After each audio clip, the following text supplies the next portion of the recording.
L'histoire, elle est très simple, c'est des personnages qui se retrouvent la nuit dans un intérieur et il y a des balles qui prolifèrent. En fait, à la base de ce projet, il y a plusieurs choses qui se sont rencontrées. Il y avait l'envie pour la compagnie de faire une pièce euh, assez légère, assez courte et assez courte aussi dans le temps de création. Il y avait l'envie de retrouver artistiquement une proximité aux gens. Avec, du coup, il y avait cette histoire d'éclairage à la bougie, de retrouver quelque chose où il y a du personnage, ce qui n'était pas le cas dans les deux dernières pièces de la compagnie. Du coup, on va développer autour de cette balle qui roule toute seule pas mal de ce qu'on appelle l'esprit de la magie, c'est-à-dire de l'autonomie de l'objet. L'autonomie de l'objet, du merveilleux, de la surprise, donc, grosso modo, autour de ces choses-là. Et donc la numérisation de la balle, cette télécommande, tout ça, c'est quelque chose qui est un des principes techniques parmi d'autres. Alors Yann Frisch, on l'a rencontré depuis super longtemps. En fait, il était tout juste sorti du lycée.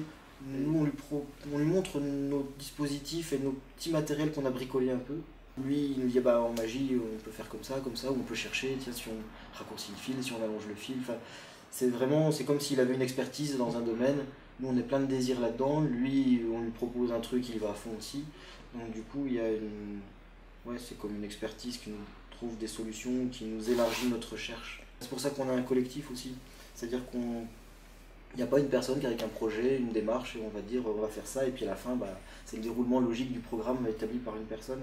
Il y a vraiment le fait de faire passer les problématiques par le plus de personnes possible, donc que ce soit un compositeur comme le cas de Denis, un magicien, mais alors si ça peut être une boîte d'informatique, on est preneur aussi nous. Nos spectacles de jonglage, ce qu'il faut savoir, c'est que c'est des spectacles qui utilisent l'ensemble des capacités de la scène globalement.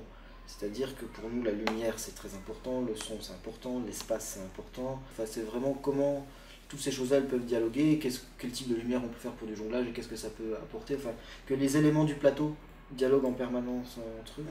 Et bien la lumière, c'est assez central dans le sens où bah, ça s'appelle nuit et on utilise vraiment la lumière qui va découper des espaces de lumière dans la nuit. Ensuite, il y a la lumière qu'on utilise, que c'est bien pratique en magie.